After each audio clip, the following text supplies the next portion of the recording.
It's the mother of all talk shows. It's the mother of all talk shows. It's the mother of all talk shows. Go get 'em, George.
George Galloway, and the mother of all talk shows. Welcome to the Open University of the Airwaves with George Galloway. The suicide of Virginia Giuffre came as a great shock, especially to Virginia Giuffre, almost as shocking as Jeffrey Epstein felt when he committed suicide. We'll be deep diving into the Epstein affair. And at the funeral of the Pope in Rome, Donald Trump bowls in like Tony Soprano, wearing an electric blue suit and electric blue tie. His defenders say it's so his security could recognize him in an emergency. If his security don't know what President Trump looks like, we've got serious trouble. And Israel cuts little children in half. But we are supposed to be mad at an Irish band called Kneecap. They are accused of terrorism for saying F Israel, free Palestine on a stage in the United States. And little Zelensky shows up in his familiar sad sack pajamas, begging for more money and some relief from Donald Trump's peacemaking efforts. It's all coming up here on the mother of all talk shows. Stay tuned. Curious about our curriculum? Have something to say? Then call us now to join the debate on the mother of all talk shows. The only education you can get for free.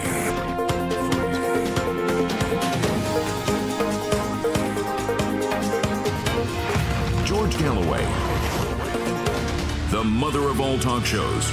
With George Galloway, the world is our classroom, and you're welcome to sit in and join the seminar. It was a very big surprise that Virginia Giuffre, formerly Roberts, who had earlier been struck by a bus, I think, and was in very serious physical harm, damage, clawed her way back from what looked like her deathbed, made a tweet saying she would never commit suicide, and then promptly committed suicide. If you believe that Virginia committed suicide, I have a bridge here in London I could sell you going cheap, cheap, cheap. It was almost as surprising as the suicide of Epstein himself, who broke his own neck with paper sheets, where all the cameras in the death watch, suicide watch cell had all stopped working at the same time. And the guards that were supposed to check on him every 15 minutes both fell asleep at the same time. Again, if you believe that, I've got a COVID-19 vaccine I could sell you. The number of deaths by their own hand or in mysterious circumstances surrounding the Jeffrey Epstein affair is enough to make your head spin. And my wife tells me to insert here, I will never commit suicide. The Lord hath set his cannon against self-slaughter, and I don't like woods either. You will never find me dead by suicide. Now, Virginia said the same, but they did find her dead by suicide. Exactly what is happening on the Jeffrey Epstein front is difficult to discern.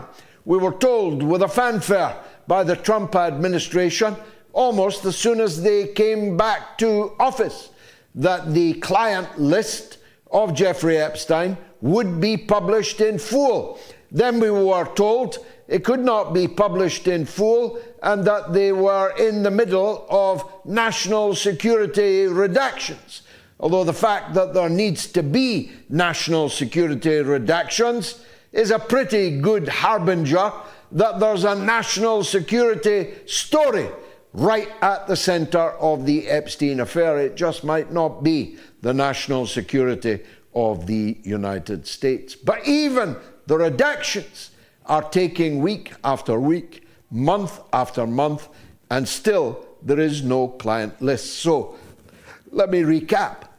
Ghislaine Maxwell, whose father also committed suicide off the back of a boat called the Lady Ghislaine, after Ghislaine Maxwell, and who was then promptly buried with full military honors in the presence of all the great personages of the Israeli state on the Mount of Olives. Took up rather a lot of it. He was a big chap. Now, we've got Ghislaine Maxwell doing a long stretch in the federal penitentiary. We've got Jeffrey Epstein in the grave. We've now got Virginia Giuffre in the grave.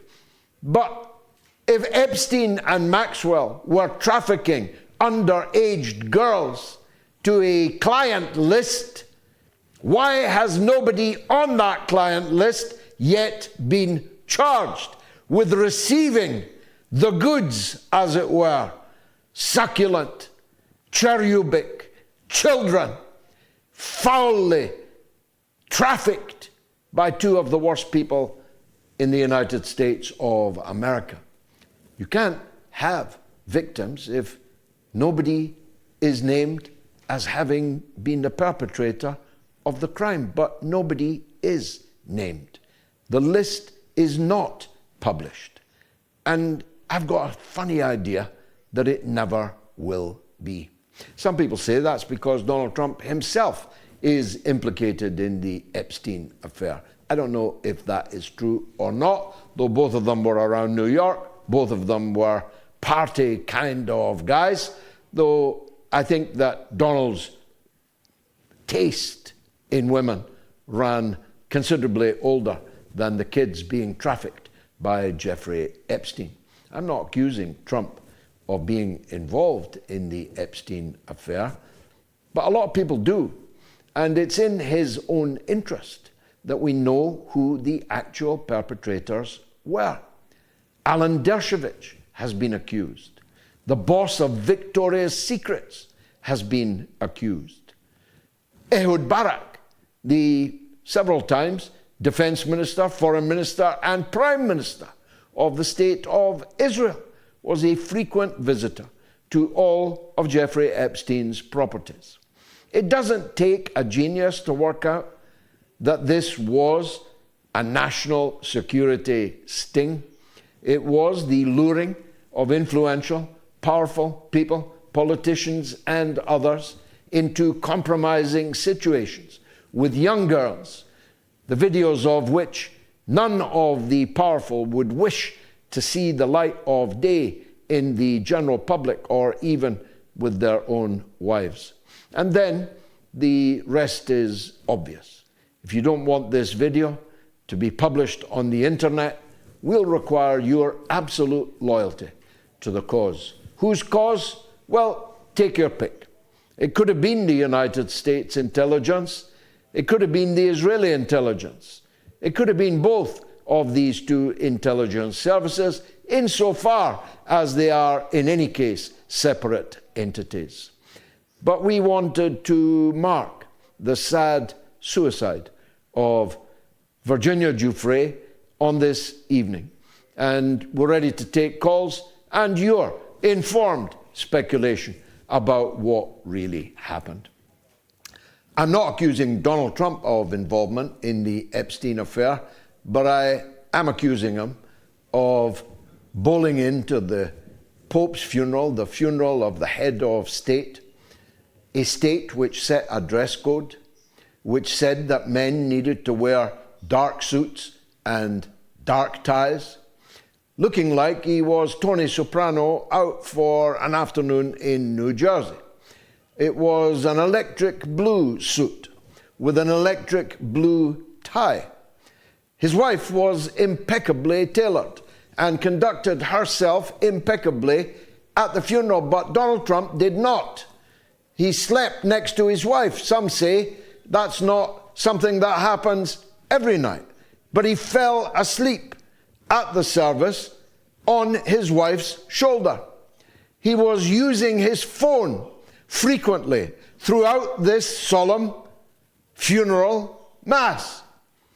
Given that he must have known that every camera in the whole world would be on him in the front row, his behavior was absolutely scandalous. Some people say I'm being overly conservative. That's something I'm often accused of, and it's true. I am a bit of a stickler for people dressing appropriately to the occasion. And when someone gives me a dress code, I abide by it. If I can't abide by it, I don't go to the event. And if the Holy See told me to wear a dark suit and a dark tie at the Pope's funeral, I would have done it. But it's not my inherent conservatism that is on display here. It's this. This act of brazen vulgarity on the part of Donald Trump is him. It is Donald Trump. It's the kind of brazen vulgarity that allows you to threaten your closest, most obedient allies with stealing their territory, if necessary, by force, like he did to Canada, like he did to Denmark. It's the kind of brazen vulgarity that tells foreign governments that they must come to Washington, and I'm quoting him, to kiss his ass if they want tariff relief. It's the kind of vulgarity that routinely threatens with extreme violence and death those that he has chosen as his adversaries: China, Iran, and at the weekend, Russia, the country we're told whose agent he is. Maybe they are messing with my mind, he said. Maybe they're not interested in peace at all, he said. I tell you, you have to be up early to keep abreast of the last announcement of Donald J. Trump. And it's his contempt for treaties, for laws, for other people, for other governments, and even for the Pope himself lying in his coffin that made me criticize Donald Trump's rather tonic mohair outfit. If you don't know what a tonic mohair is, think a blue suit shining in the sunshine with a kind of sheen. That's how Donald Trump attended the funeral of His Excellency, His Eminence, Pope Francis. May God have mercy upon him. Now, that's of course as nothing compared to the very great events that are occurring around the world. Let's start with the one that might be the most portentous, although it has rather dropped off the news agenda over the last day or two, which might account for the fact only 16,000 people have voted in our poll. Will there be war between India and Pakistan? Yes or no? I may say that at this moment, the vast majority of people, at least 2/3, believe the answer is no. And they may very well be right. But I cannot let pass this opportunity. I have less than zero relations with either government. I am antithetical to the current government and to the chiefs of the military brass in the Republic of Pakistan, although I've spent a lifetime close to that country. I hold the 2 highest civil awards. So when I say this to you, you can be sure I'm not saying it out of any kind of duty or service to Pakistan. The idea that the Pakistani state traveled 400 miles from Pakistan on the ground, on foot, into a disputed province of India, which is the most heavily militarized territory on the earth, with 7 Indian soldiers for every single resident of Jammu and Kashmir. The idea that the Pakistani state traveled 400 miles through these fortifications and carried out murder most foul on 26 tourists, mainly Hindus, it turns out, but also Christians and Muslims, is a bright, shining lie. The question is, in whose interest was this lie carried out? It's a false flag operation. Of that, I have absolutely no doubt. I've no idea at this stage whose false flag it is. Although I do mention that fresh from being the last man to shake the hand of the Pope before he died, unexpectedly, shockingly, J.D. Vance was also in India when this atrocity happened. It didn't put him off his tourist trip. He was posing with his Indian origin family in front of the Taj Mahal whilst the Indian state was mobilizing for war and committing acts of war, like breaking away from the Indus Treaty, which governs the flow of water from the mighty Indus River and on which 80% of Pakistan's water needs are satisfied. I don't know if it was an American false flag, though it definitely suits the United States of America, which not that long ago overthrew the legitimate Prime Minister of Pakistan, Imran Khan, overthrew his government and replaced them with the stooge regime that remains in power since. Imran Khan continues to rot behind prison bars in the heat of the Pakistan summer. Who knows if the 70-year-old legitimate Prime Minister of Pakistan will survive. It might have been an Indian false flag. It might have been an Israeli false flag. No sooner had it happened than Israeli military aircraft were touching down at New Delhi airport. And Israel is one of India's very closest allies. But I don't know for sure. I just know it wasn't Pakistan what done it.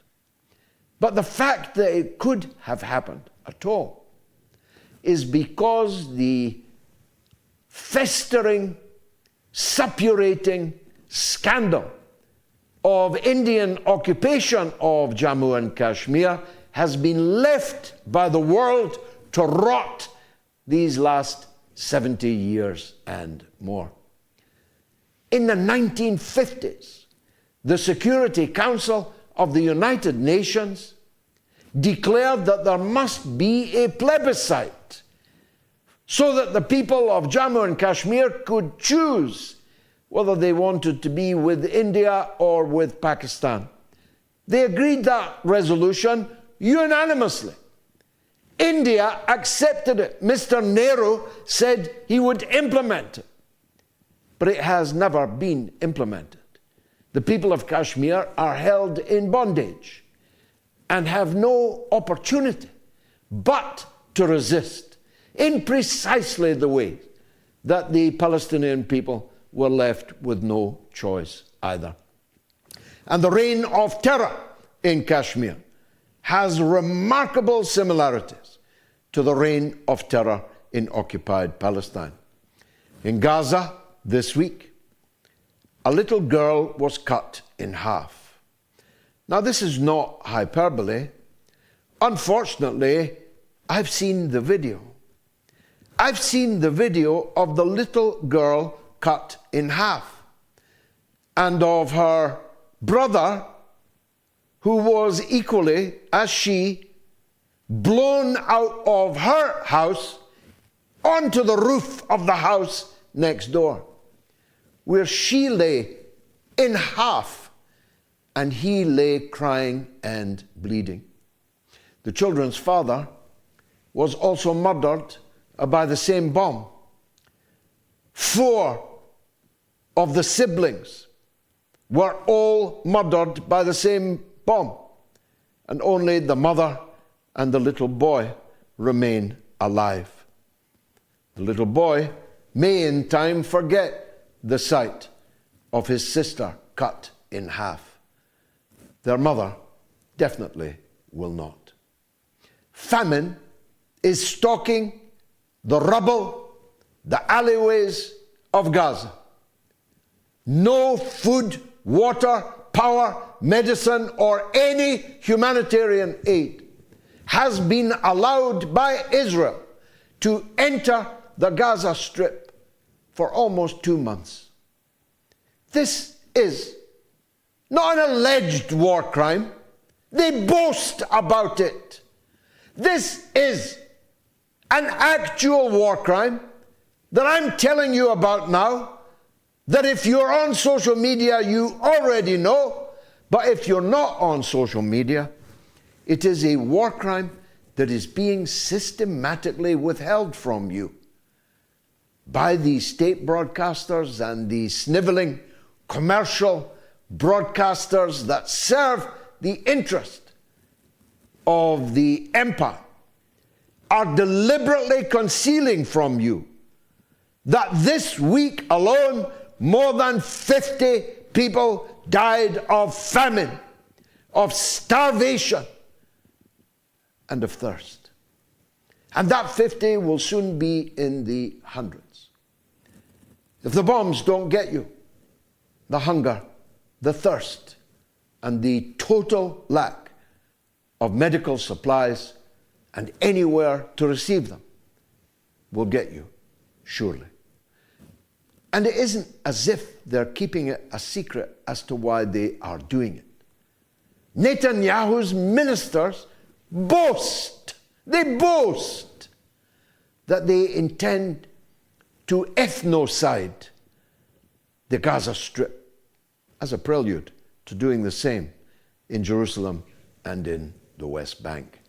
I've gone on too long, and we've got a very special guest coming up next. It's Garland Nixon. Stay tuned. It's the mother of all talk shows.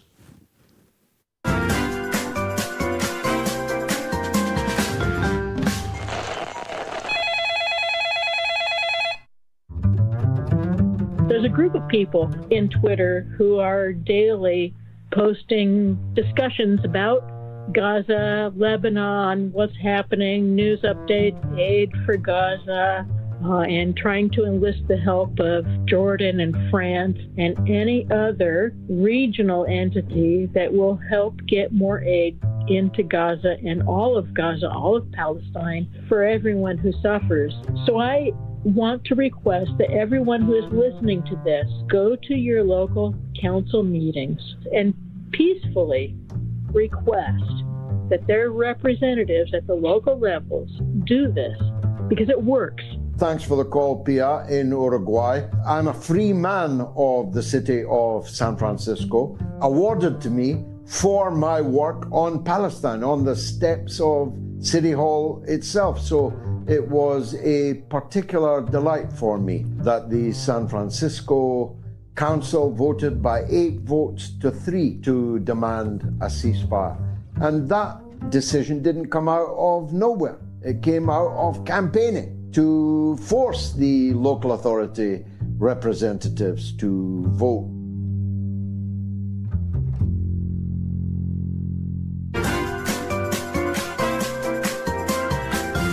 You are listening to the mother of all talk shows with George Galloway.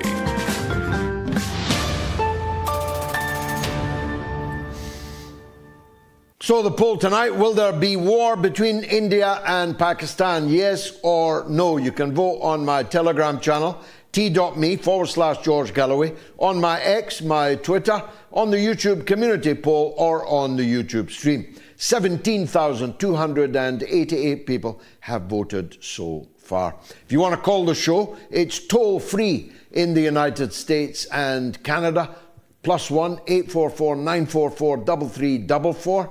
It's free of charge in the United Kingdom and Ireland, 0808 196 5522, and the worldwide number 0044 203 966 2625.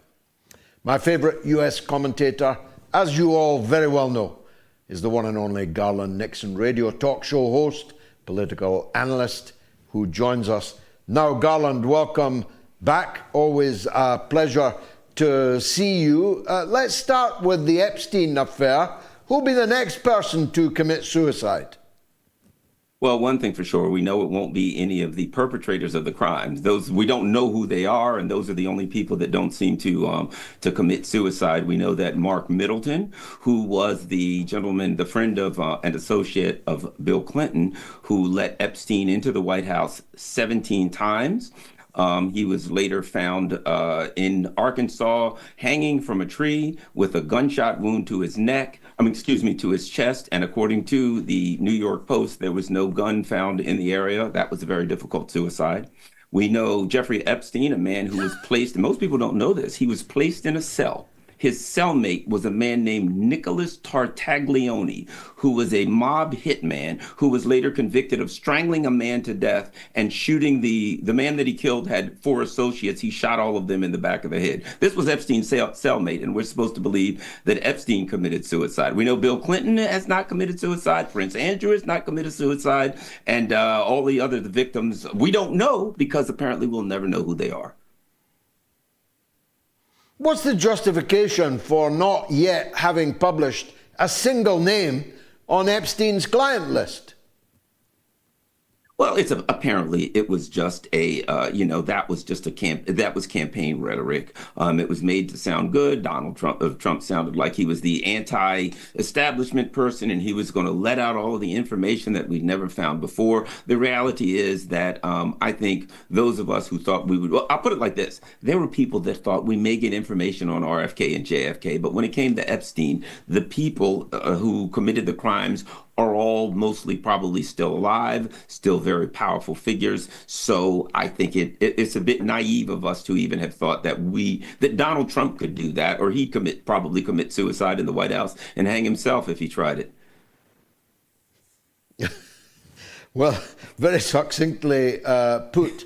I called him Tony Soprano, but on a very loud and vulgar day at the Pope's funeral the other day. But one of the things that he did do that I commend, he gave little Macron a humiliating dressing down when Macron tried to gate crash his tete-a-tete with little Zelensky, who was dressed even more inappropriately than President Trump.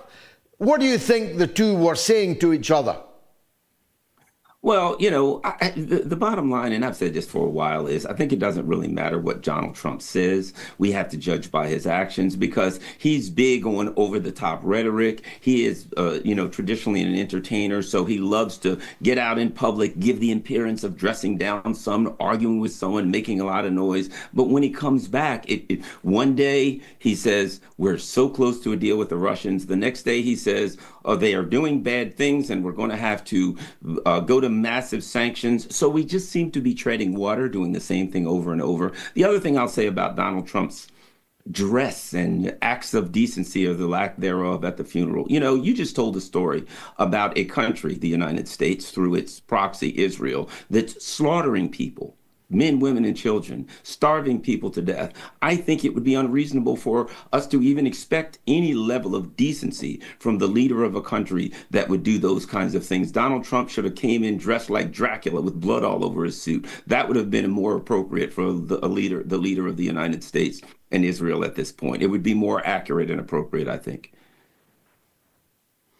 It has taken the darkest turn. In the sense that not only is there a daily attrition, more than half of the victims being women and children, but mass starvation. It's plausible, because we've had 18 months to observe it, that people are not moved by bombings of buildings, because the argument always is, well, the terrorists are hiding in there.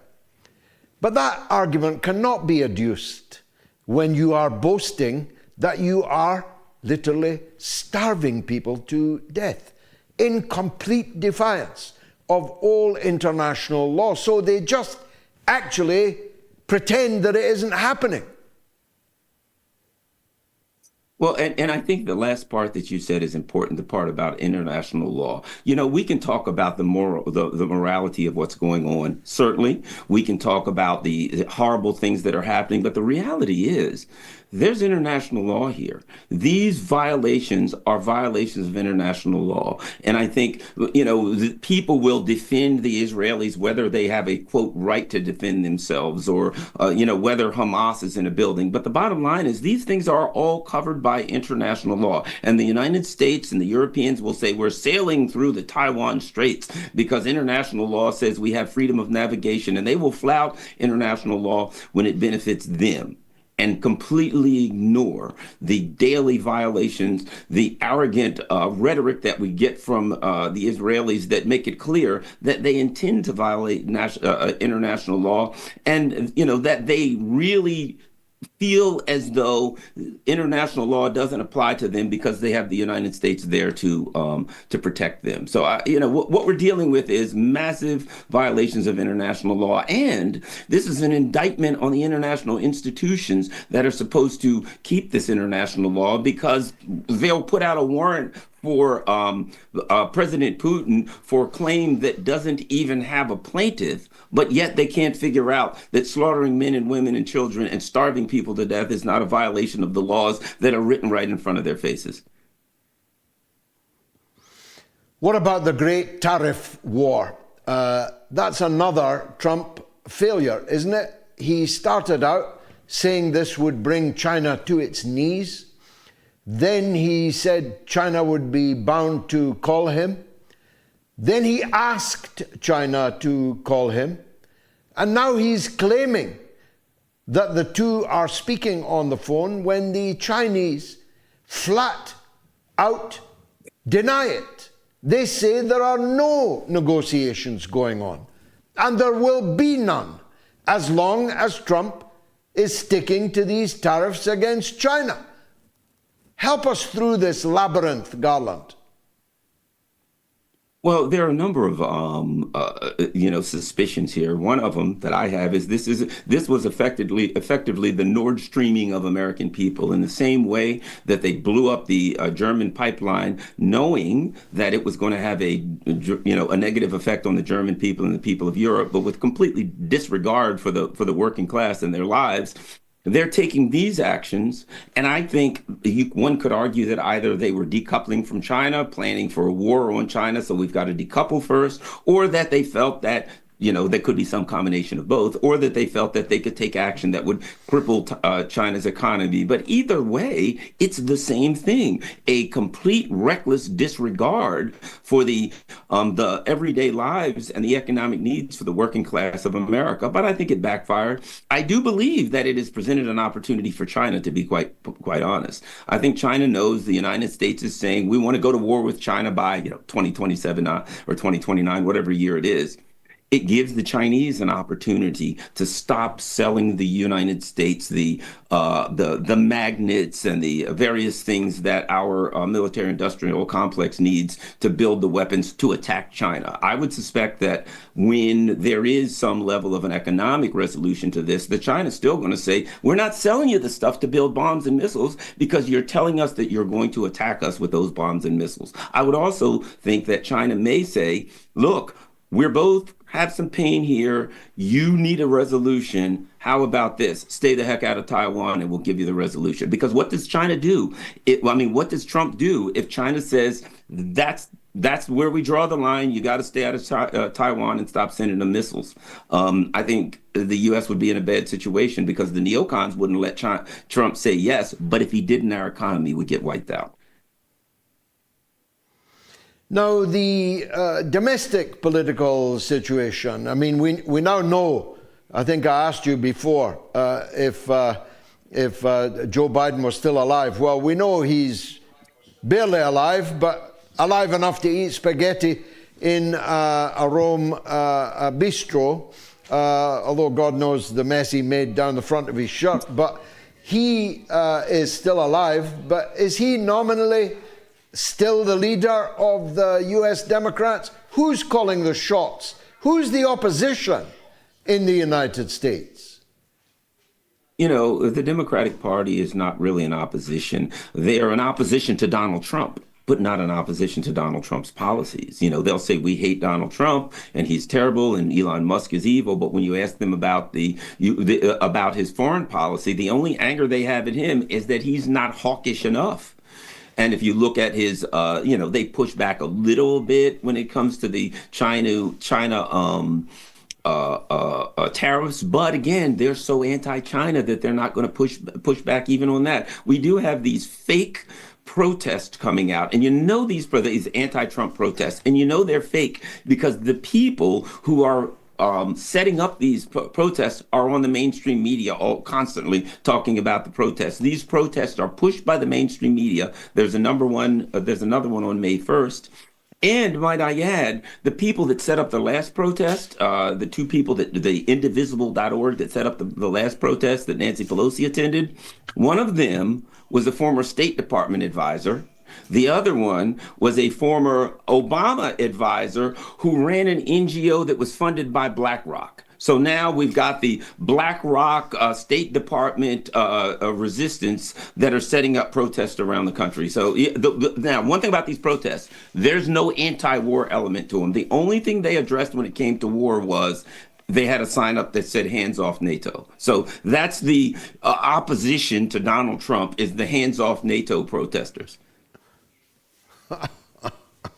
You couldn't make it up. Finally, and I'm always grateful for your time, Garland, it's good news that there's not much in the news about the Iran talks. They were in Oman, they moved to Rome. Heaven knows where they are now, but the fact is they're still going on. Are you confident that there won't be a US-Iran war? Yes, I am. I believe that it was a bluff. If you look at the three places where the U.S. is negotiating, they're all the same negotiation.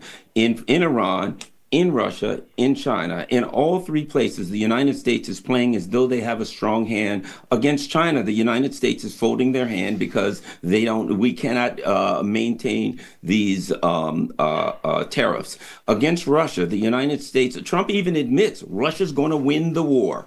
Russia doesn't need a resolution to this. We do. We need to get out of it. In Iran, I do not believe that the United States can defeat Iran in the way that they'd like to defeat Iran. They can't, they can do that. Could they win? Possibly. I don't know what you define win, but they take a terrible bloody nose, and theoretically, our entire economy could be wiped out. So it's too big a risk for Donald Trump. So in all of the negotiations, the United States is not the world hegemon, doesn't have the military or economic power that it once had, but it's trying to negotiate as though it does, which means it's going to lose all of them.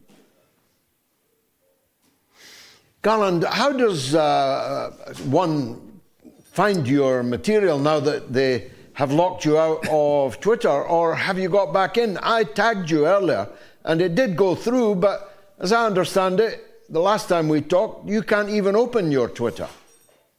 Oh, no. They according to Twitter, they can't figure out who owns the account that I've had since 2009. So they're completely, but they are nice enough to accept my payment. So I continue to pay them. That is, in fact, it keeps the statute of limitations over, because every time they take another payment from me, that's another incident of breach of contract. But the bottom line is, people can find me. I'm on Facebook, I'm on Telegram, and I have a YouTube, Rumble, and Rockfin show. So I'm on there daily having fun, and I have a lot of great guests. Fabulous. Everyone should check it out. Garland Nixon, radio talk show host, political analyst supreme. Thanks for joining us on the mother of all talk shows. Let me take a quick break, and your calls coming up next. Stay tuned.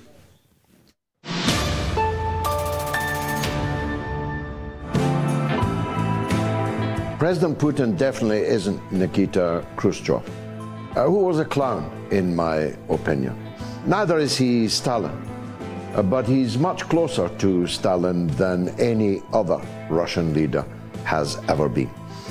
He has a mind that calamity has hardened and turned to steel. He is extremely cautious, but cautious only for a purpose.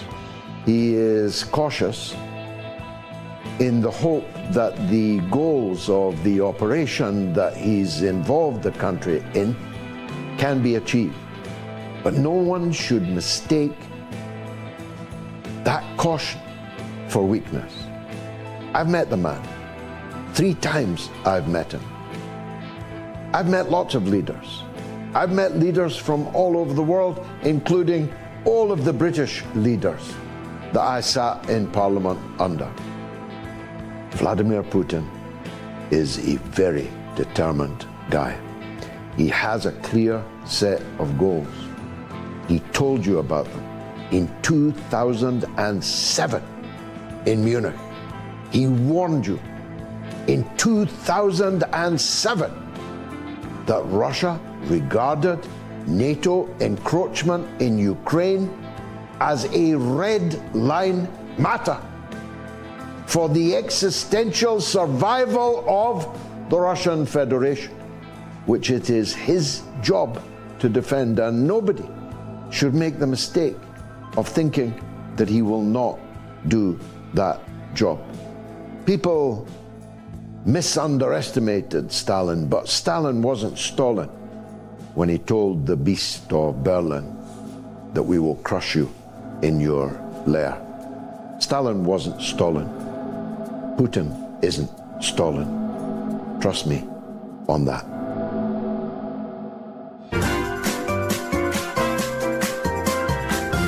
You are listening to the mother of all talk shows with George Galloway.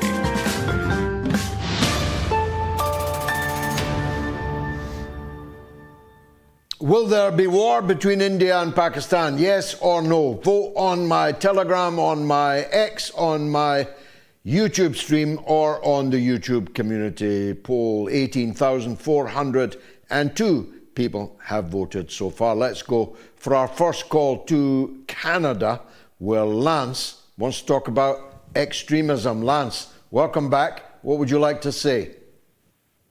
Well, okay. I'm going to ask my first quick question to you. You know this Jeffrey Epstein thing with this Virginia girl?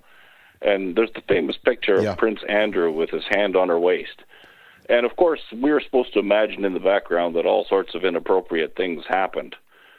And it's probably true. But I think just that picture's inappropriate. I don't imagine that I have ever or would ever put my hand on the bare waist of somebody else's minor daughter.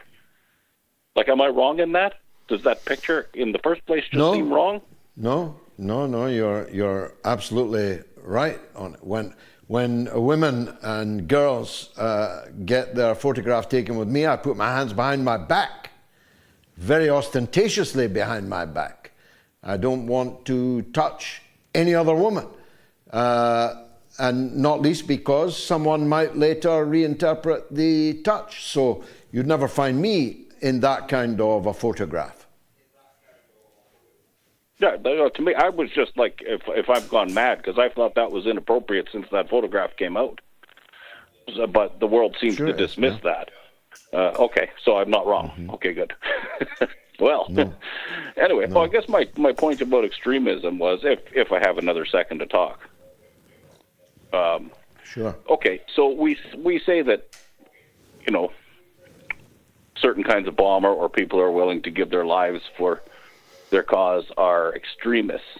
But I was watching a mixed martial arts fighter, and he was invited to Israel for a party, and he was talking about how they kept trying to push a young girl on him, and then he didn't want any part of it, of course, and he's a very famous man, and probably likes actual women, but they kept trying to push this young girl on him at this party, and I thought to myself, okay, well that means that somebody in that country is extreme enough to lend their minor daughter to that cause. So, to me, that is absolute extremism. Because I would rather die before indeed, I lend a juvenile girl. Without a doubt. Can you update us, Lance, on what has happened in Vancouver? I don't know. Is this recent? There's a terrorist atrocity has taken place in Vancouver against the Filipino community. Someone purposefully drove a truck into a very large crowd of Filipinos and has killed many and wounded many more. And when I saw you wanted to talk about extremism, I thought perhaps that you were going to update us on that. I'm sure somebody will. Lance, thanks very much for the call. Now, you can leave comments on YouTube. You can scan the QR code now and have a comment on the YouTube stream. If you keep it clean, I'll try and get it on air. Mitsunagi says Trump made sure to wear the colors of Israel. He did indeed. I'm sure that's a coincidence, but he did indeed. Christine Peach says a conscious choice on his blue attire. Trump wants to stand out so everyone can see him. Sickening and childish. Well, Christine, Donald Trump stands out. Whatever he wears, he stands out. He's very tall. He's abnormally blonde. He's abnormally orange. And he's the most famous man alive on earth today. He doesn't need to offend the dress code at a funeral in order to stand out. Ian Tuff says, I'll throw you a bone. All the royals dressed in blue for the funeral, like Prince Billy, similar to how Trump thinks of himself. Prince William did wear a darker blue suit without a sheen, and he did wear a black tie, but it was vulgar.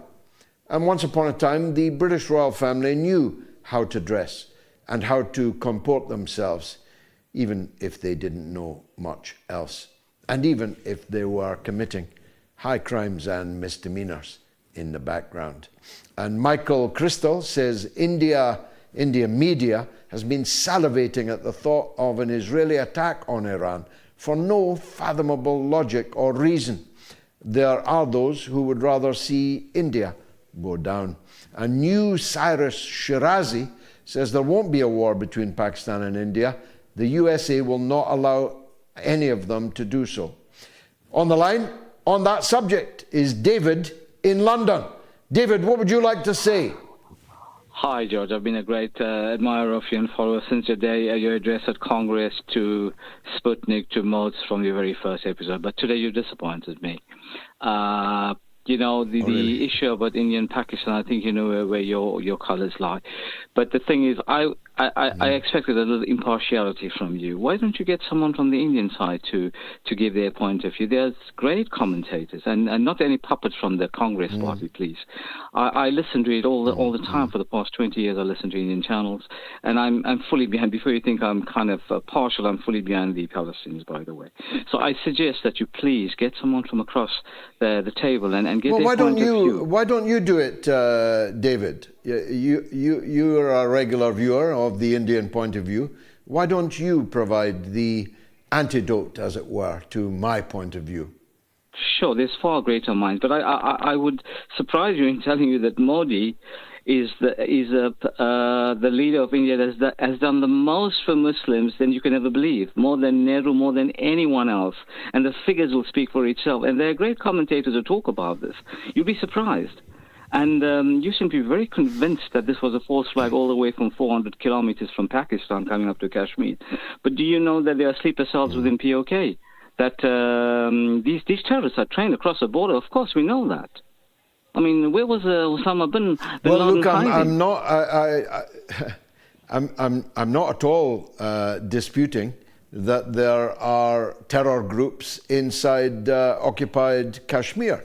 It would be hard for it to be otherwise. These are people who've been held in bondage, in extreme pressure, with scores of thousands of deaths, disappearances, rape used as a weapon of war, people serving decades in prison for opposition to Indian rule.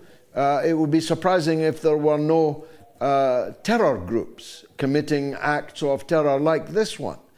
But that's a different thing from saying it was the Pakistan state that did it. And if it was not the Pakistan state that did it, what possible justification is there for war with Pakistan?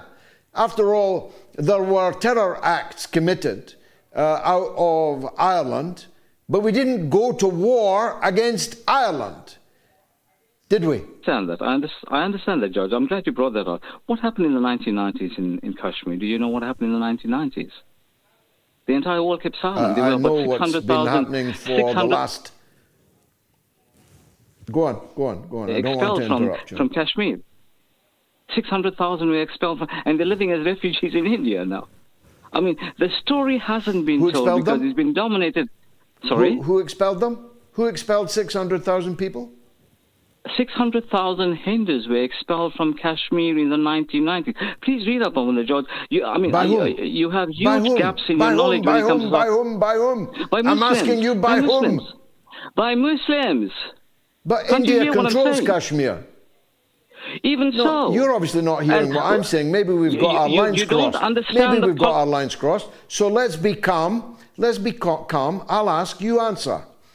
How could 600,000 people be expelled from Indian-occupied Kashmir by Muslims? Please, get someone from the other side. Please, do that. You've lost a great admirer of you today. I really admire you. You've got no answer. So you've got no... Don't give me that hogwash. I've heard that one before.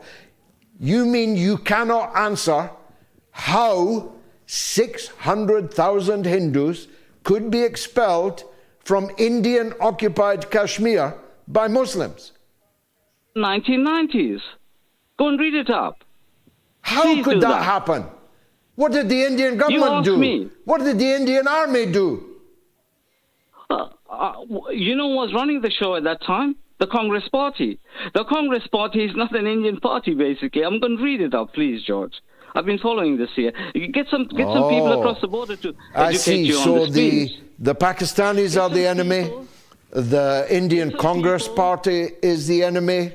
Modi has been a great friend to Muslims, at least since he burned down their mosque in Gujarat. You're trying to tell me that the Hindutva mob that follows Modi which routinely butchers Muslims, burns their property, but Modi is the great friend of Muslims? David, if that is indeed your name, you're an imposter. Be gone, be gone. Now, to tonight's roll call for MOATS top donors. A huge thank you to Florentino Gaetan, Stan Aka Eriksson, Bill Galley, John Cullen, and Shunit Jake Mitra. I'm deeply grateful to each and every one of you. Get your name on the roll of honour by visiting the moats.tv website and donating, even if it's just £1, $1, €1. Give something, please. On the line from Canada, from Quebec, is Yassir on the Canadian elections. Yassir, welcome. Bonjour, Monsieur Galloway. I wanted to talk about Canadian elections that are scheduled to be held tomorrow, Monday, the 28th of April. I would like certainly for your commentary on it.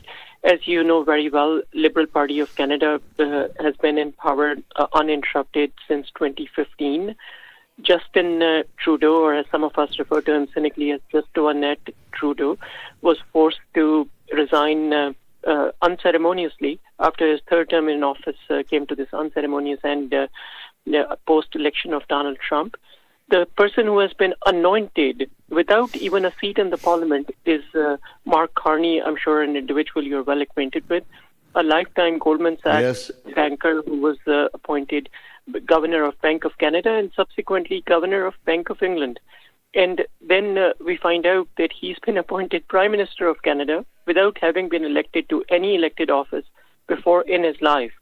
And there was, I guess, a segment of Canadian society that felt a bit of relief having been rid of Justin Trudeau.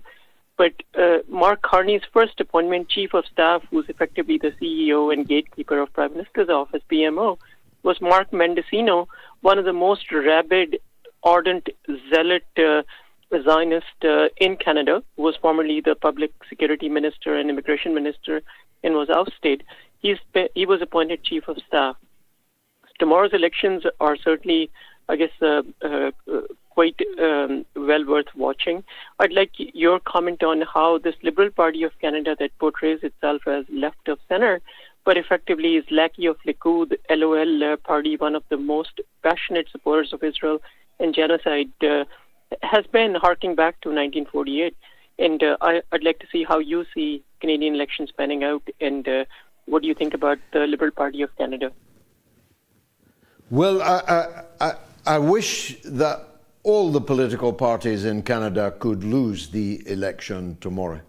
I mean, the picture you painted there of a man becoming the Prime Minister of Canada without even having a seat in Parliament, a man being appointed as the Prime Minister of a country calling itself a democracy when no one cast a single vote for him. No one in the electorate was consulted. And as you described it, I thought it was the perfect depiction of what they call democracy in the Western world. It's perfectly absurd. It's the script of a comedy movie. And when you know Mark Carney, who as far as I know didn't even live in Canada when he was appointed the Prime Minister of the country, it is a very great insult to the great people of Canada. But the opposition are even worse. In fact, two cheeks of the same backside does not describe the duopoly of the Uni Party in Canada. Conservative and liberal, liberal and conservative. It's looking between man and pig and man until you can no longer discern any difference at all between them. It is close to the most desperate situation anywhere in the Western world so far as elections are concerned. In times gone by, I would have advocated a vote for the NDP, the New Democratic Party, except they are almost as bad as the duopoly, almost as bad as the two cheeks of the same backside. In fact, in many regards, they're the space in between the two cheeks of the same backside. So I suspect, although I don't know about minor parties, if any are running, I suspect if I were a Canadian elector, I would have to go and spoil my ballot paper at the polling station, Yasser, in Quebec. Thanks for reminding us of the melancholy task facing our Canadian friends and viewers tomorrow. Now, on the podcast, we are in the top 10 in Indonesia, Malaysia, and Egypt this week. Wow, that's really something. We're also in the top 100 in the UK. Imagine how many podcasts there are in the UK, in Poland and France too. I hope you are enjoying our podcast. You can download it by screening the QR code on your screen now. Scan the QR code on your screen now. And remember, if you listen to it, rate it. Leave a review, rate it. And of course, don't forget that you can listen to it on our website, moats.tv, which I'm determined every one of you will one day visit. One of my favorite callers is always Donna in Panama, and she has a view on Epstein. I'd like to hear it. Donna, welcome back to the show. Oh, thank you. I've been listening. I just haven't been calling that much, but I don't miss it, George. I do not miss MOATS. Anyway, I wanted to remark that, just like you said, that when you take pictures, photos with females, you're very careful not to, about where you put your hands, because it could be misconstrued, which is wise. Yep. It's smart. And in fact, I would say for the past 35 years or so, doctors, male gynecologists always have a female attendant in the room with them so that they can't be accused of doing something wrong with a female patient. Businessmen, shrewd businessmen, they always have, if there's a lawsuit, let's say you have to fire an employee, she's female. They never just go into the office with that female and sign on the dotted line, come to an agreement. They always have a witness in there, preferably a female witness. So why would shrewd lawyers like Bill Clinton and Alan Dershowitz and other people that certainly know they have many detractors, if not out-and-out enemies, why would they allow themselves to be put in situations where their actions could be misconstrued? In other words, why on earth would shrewd operators like Dershowitz and Clinton trust that Jeffrey Epstein wouldn't rat them out, wouldn't photograph them, videotape them, etc.? I don't understand that. No, it's almost impossible to understand that conundrum that you pose.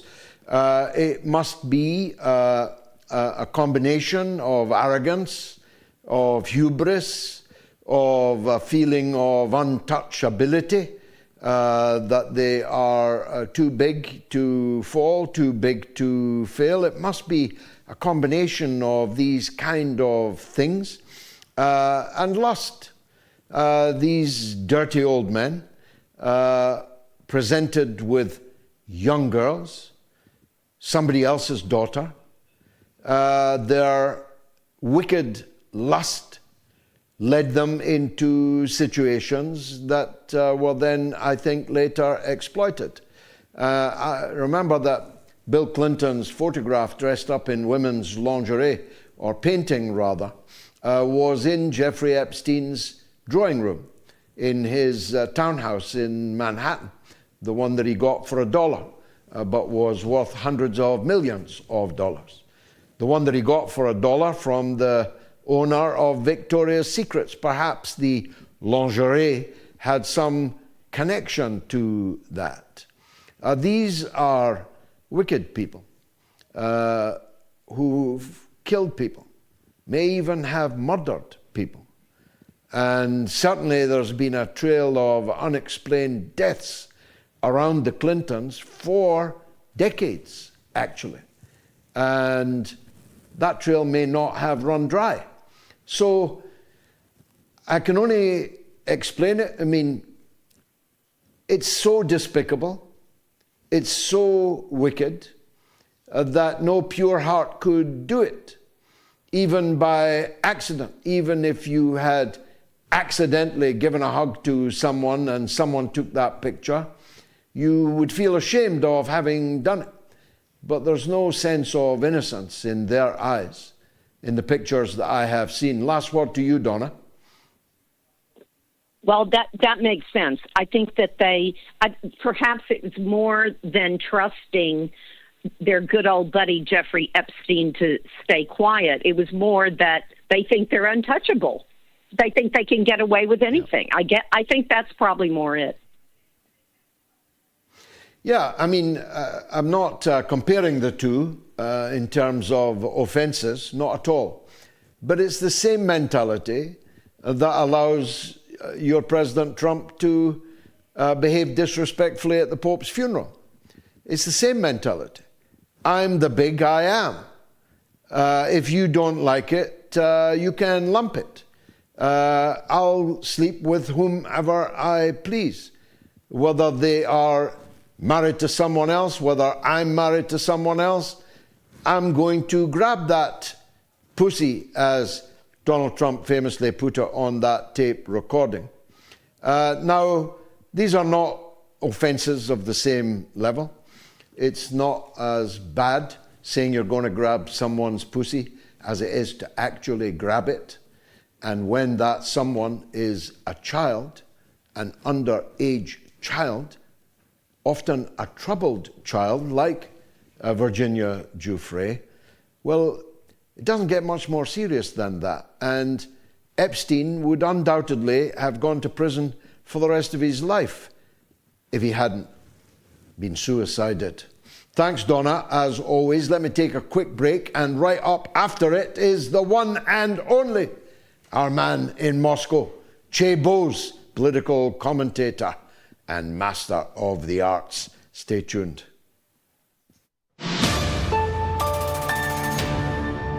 Big thanks to this week's top donors who visited the new MOATS.tv website. Thank you very much, all of you.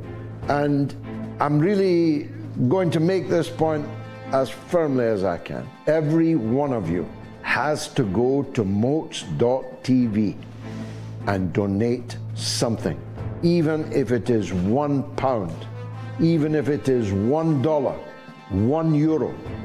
Nothing comes for free. 2 shows a week cannot be produced for free. We need every person watching to donate at least £1, $1, €1.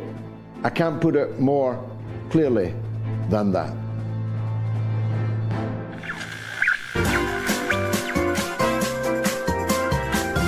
You are listening to the mother of all talk shows with George Galloway.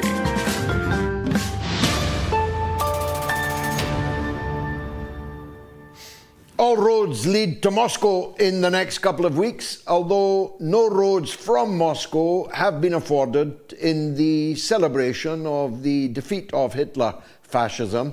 I think that's what they'll be celebrating in Germany itself, in Berlin. The flags of all of the Nazi allied countries will be flying, but the flag of the country that liberated Berlin, liberated the Germans, lifted the iron heel of Hitler fascism off the necks of millions of people across occupied Europe, that will not be allowed.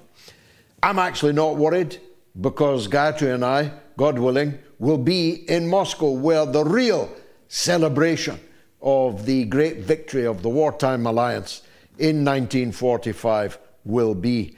And if I'm lucky, I'll be meeting Chay Bowes there on Red Square. Chay, welcome. I very much look forward to meeting you there in Moscow. Give us, before we move on to other subjects, give us some idea of the sense of anticipation for the Victory Day celebration that must already be mounting in Russia. Yeah, George, hopefully I'll see you there and we'll raise a glass, please God. Well, of course, one of the things that you notice and you realize that living among the Russians and having lived here for many years now is just how important Victory Day is, May the 9th. And how it's a living history. There's not a single person that you'll meet in Russia or any of the constituent 15 republics that made up the Soviet Union who didn't have some connection, really, particularly in Russia, Ukraine, and Belarus, to the war, to the great patriotic war as it's known in Russia. The sacrifice was immense. Around 27 million people. We don't know exactly how many, but at least 27 million. 13 million combatants who died fighting the greatest invasion force, the greatest army ever assembled in history, which rolled over the borders into the Soviet Union in 1941. The horror of the war is very much alive in Russia. People remember it. If there's anyone who knows war on earth, it's the Russians. And that was obviously something that was underestimated by the West in their proxy war against Russia. Interestingly, today, church bells rang across the Kursk region in Russia, well, the small part of the Kursk region that was occupied temporarily by Vladimir Zelensky's forces, completely driven out at huge cost to the Kiev dictatorship. So the bells rang. Little Victory Day was called by the head of the church in Kursk. It's a living history. And many of the people who march on Red Square, some veterans of the special military operation, as it's known in Russia, will have grandfathers, great-grandfathers who fought in Germany across the Soviet Union to push the Nazis back into the wolf's lair, into Berlin, finally raising the flag of the Reichstag. Actually, one of the men who raised that flag's great-grandson is currently fighting in the SMO. So this is a living history. It's very much part of the fabric. It's a very somber time in Russia where people remember the immortal battalion. People take out photographs. They celebrate this sacrifice. And among the people celebrating, of course, the sacrifice will be Vladimir Putin. His own family in what was then known as Leningrad, St. Petersburg now, suffered terribly. His own brother died in 1941 from diphtheria. His family, his uncle died on the front fighting. They lived through this horrific siege of Leningrad, where untold numbers of people died. It was a horrific, horrific time. Eagerly aided, by the way, by the Finns, who also committed terrible atrocities. You mentioned the fact that people who collaborated with the Nazis, flags will be flown. The Finns, operating concentration camps in places like Karelia for women and children. There's a hidden history here, which is being erased and reversed out of currently by the European Union and NATO, that, and that the Soviets were some sort of monster that had to be pushed back, and that licensed things like the Ukrainian collaboration, the Finnish collaboration. And that's a very, very pernicious thing. And that makes May the 9th in Russia all the more important. It doesn't fade with time. It grows in significance, if you like.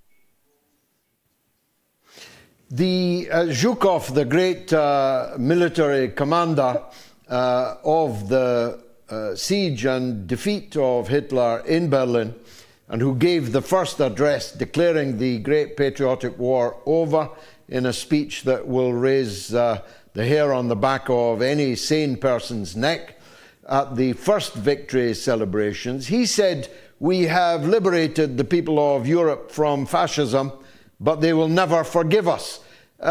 It's turned out that way, isn't it? Russia has turned into the elephant in the room that cannot be mentioned. They commemorate the liberation of Auschwitz without the presence of the people who liberated Auschwitz. and they include representatives of the countries that owned, built, and operated Auschwitz. I mean, it's Kafkaesque, really, Chay. Yeah, George, absolutely. And it kind of demonstrates this erasure of history. The idea that somewhere like Auschwitz, which was liberated by the Red Army, and again, the Red Army constituted probably out of 60% of the men in the Red Army were Russian. And about 75% of the fighting ability of this massive army, the Great Blonde Witch, as it was known in Belarus and Russia, as it rolled across the plains, massacring people, entire villages, barns filled with children and women. The horrors were unspeakable. This massive army that rolled across the plains of Ukraine as well. Remember, millions of Ukrainians died.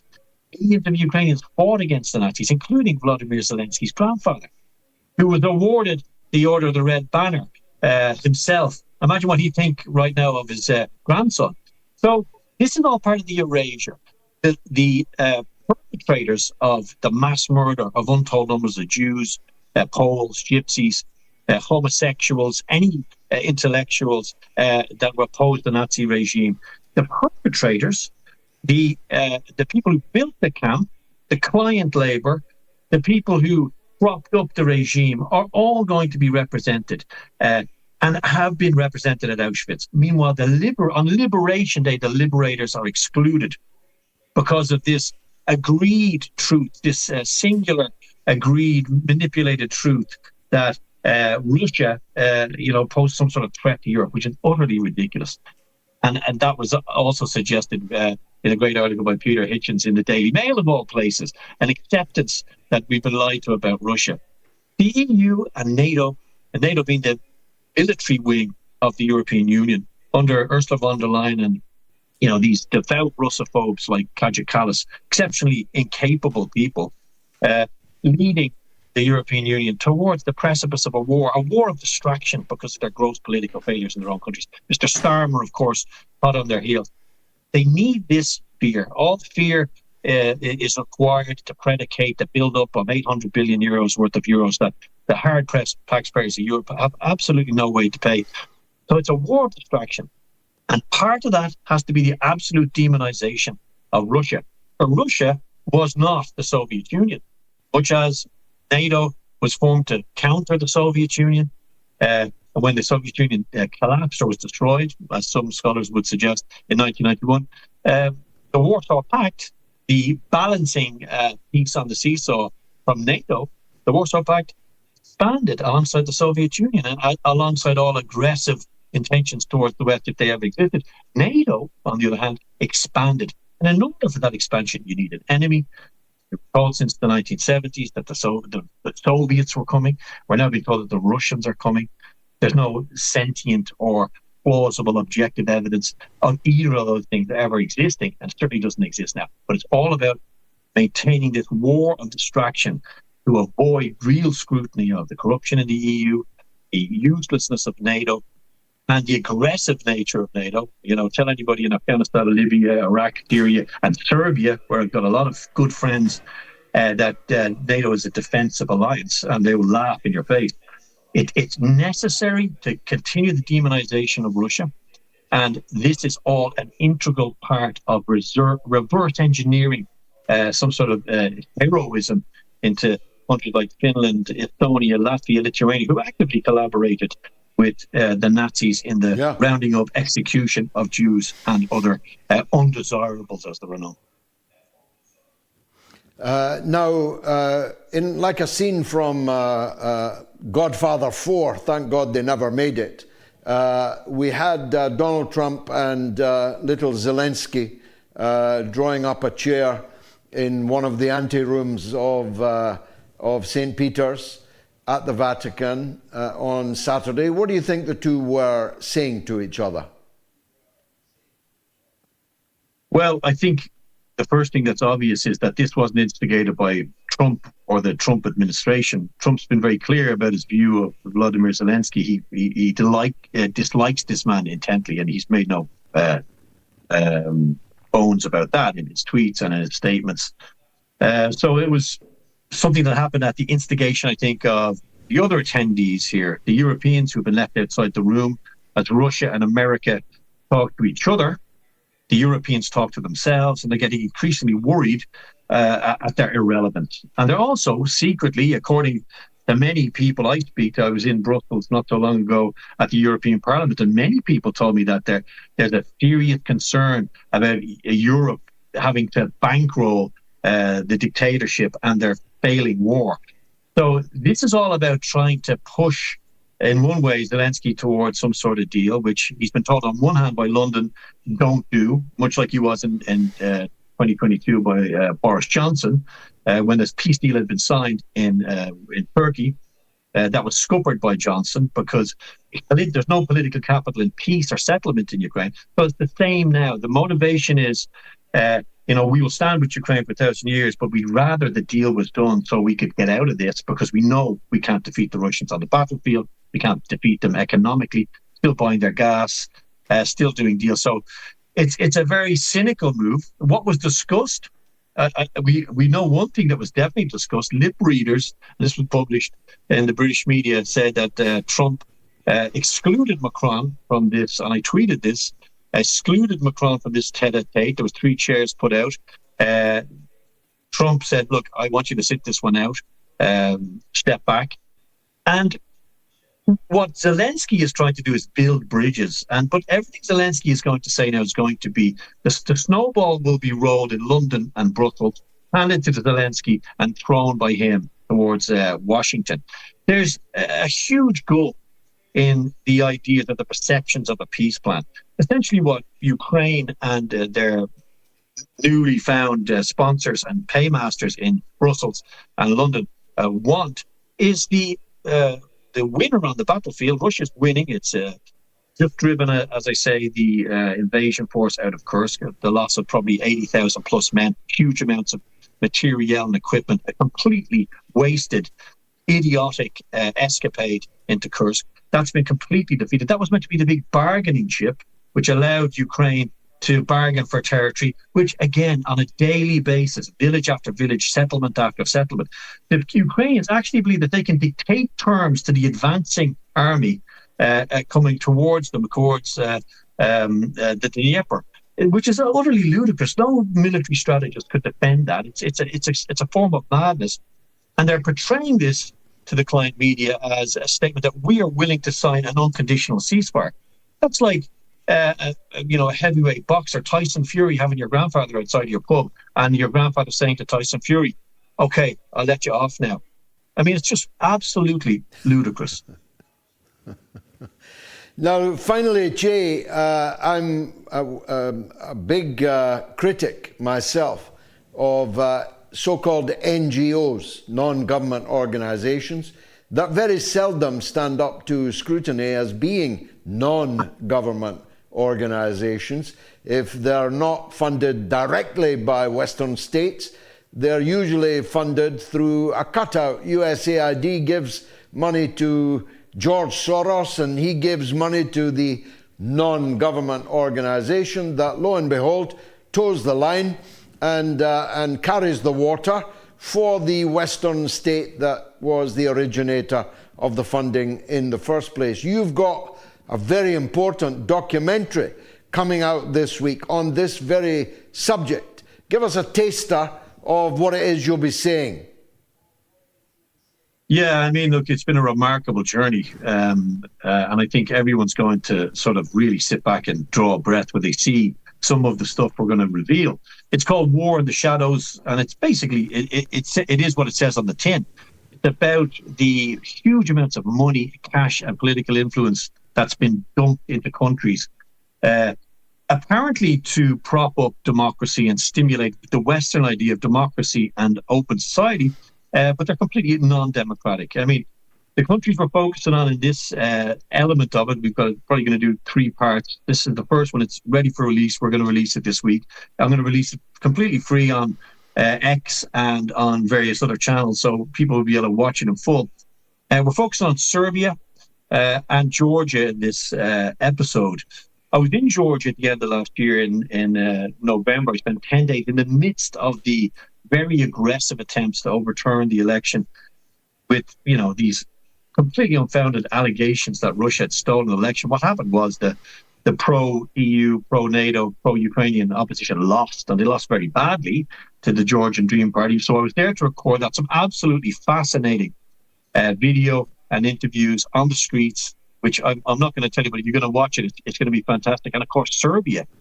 I met and spoke with senior government officials, some people who were on the opposite side of protests. One of the things in Serbia, which is quite remarkable, is the fact that there's no EU, NATO, or Ukrainian flags to be seen whatsoever in these huge protests. I mean, hundreds of thousands of people.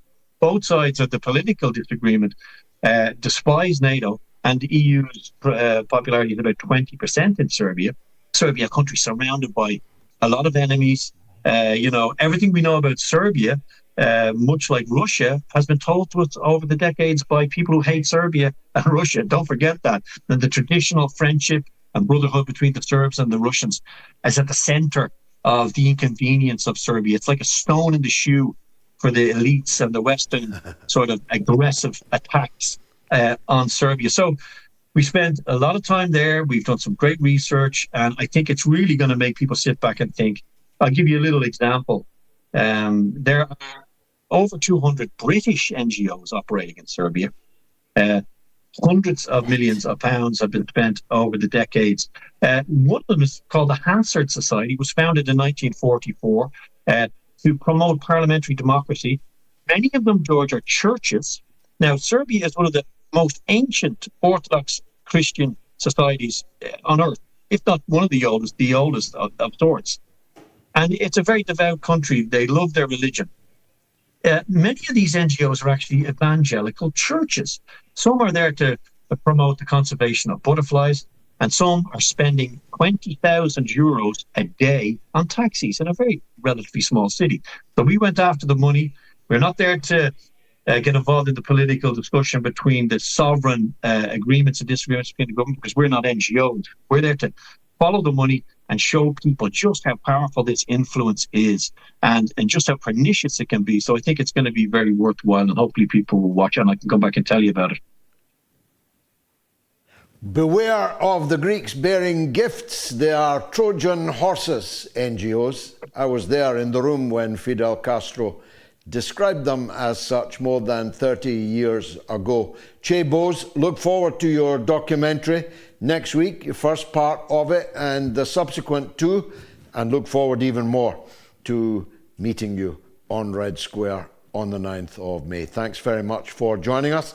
Chay Bowes, political commentator, master of the geopolitical arts. A quick break, then it's your calls, right up to Gayatri's social media news roundup. Stay tuned.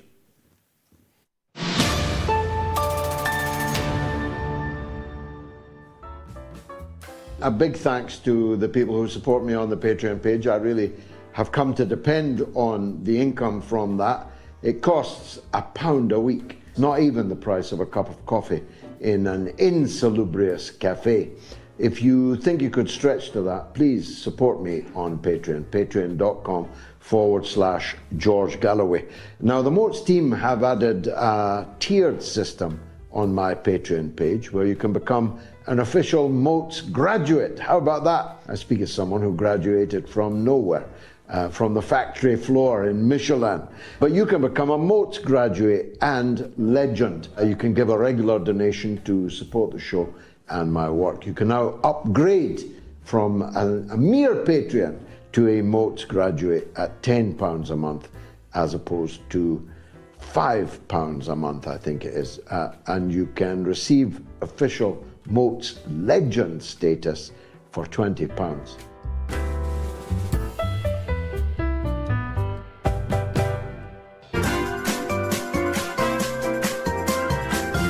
You are listening to the mother of all talk shows with George Galloway.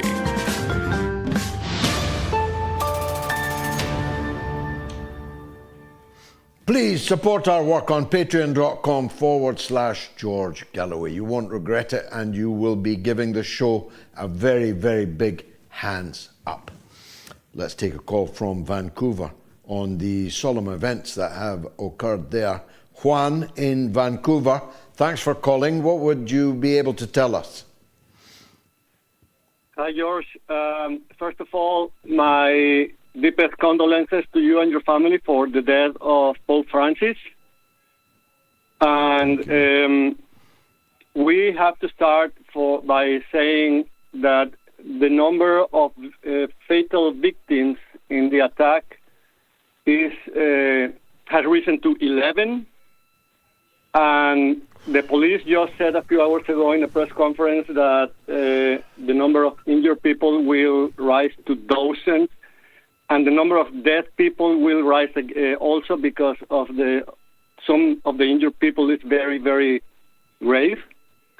And the second important thing is that the police just confirmed that in the assessment prior to this festival, which, by the way, a lot of people, because this is very recent, right? So a lot of people at first thought it was a Hindu festival, and they related the attack to a terrorist attack because of what happened in India, between India and Pakistan a few days ago. But it's not the case. This festival was a Filipino festival. So when the police made the assessment prior to the festival, they decided not to install barricades on the streets, which is very, very strange. They thought that the amount of danger was minimum, so they decided not to install barricades. The most important part of my call, George, is that the perpetrator was arrested by people, by bystanders, before the police arrived. And the police just declared that this individual is very well known to the police and to the mental health services of Vancouver, which make us believe that the person is a mentally ill individual. And this is the core of my call, because please allow me to give you my example. When I migrated to Canada 23 years ago, my first shock after the winter was to be witness of hundreds of people with mental illness on the streets walking free all over the place. And that's because more than 25 years ago, the federal government defunded the federal mental health department, or whatever it was at the time. So there's no funding for mental health care in Canada, not as it should be.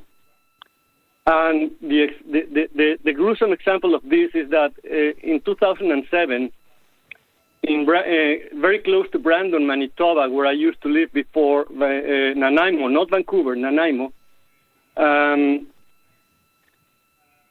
Chinese individual butchered and decapitated and ate the heart of a young man inside a Greyhound bus in the highway. This man was declared mentally ill, and he was put in jail, not in jail, but in a mental institution for 10 years, and he was set free almost 10 years ago. So he is free now, even though he killed, decapitated, and ate the heart of a person. So this is not a terror attack. It has been declared by the police that it is not a terror attack, but for us as Canadians, it's even worse because of the mental health issues that we have in this country that have been neglected for more than 2 decades, George. Well, we're greatly indebted to you for that comprehensive update. I offer our condolences to the people of Vancouver, and particularly the Filipino community that has been gravely assaulted, injured, murdered in this horrific event. We await further particulars as to the motives of the mass murderer, we must now call them.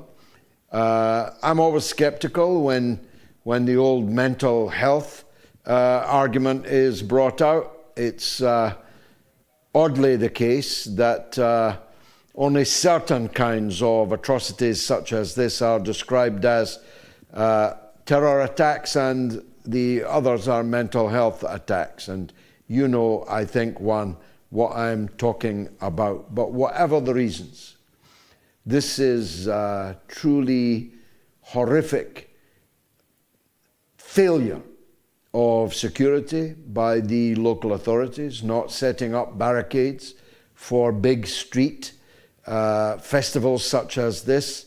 All big street festivals such as this now need to have the roads down which someone could drive a murder weapon might do. We need barricades. We need security precautions to preclude a method of mass murder that has now happened over and over and over and over again in countries all over the Western world. So it's, in any case, a condemnable failure of the security system in place.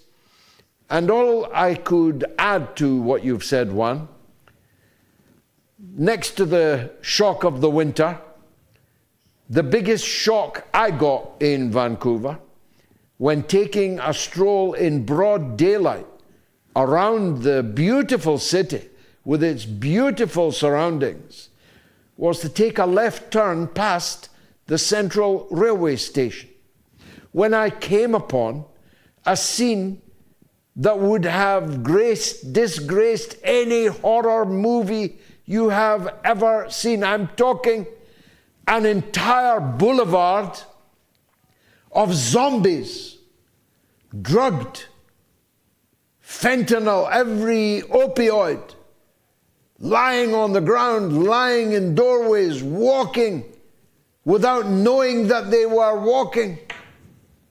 I never saw a sight in human society like I saw in Vancouver around the back of that railway station.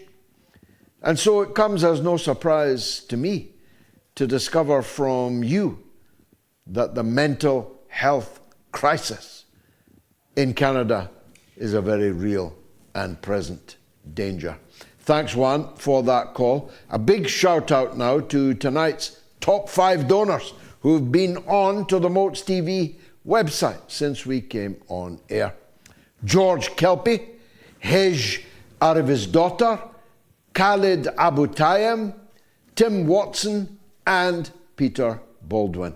I really take my hat off to you all. I'm deeply grateful to you, and indeed to others who have been able to give less, but whose value to us is exactly the same. If you give, especially if you give regularly, even £1, $1, €1 after every show, then I'll feel that my pleas to you have been heard. Let's go to Finland, where Stig wants to talk about anti-Russian propaganda. Well, Stig, we heard earlier about Finland. Tell us, have they ever forgiven the Red Army for defeating fascism in the power circles in Finland?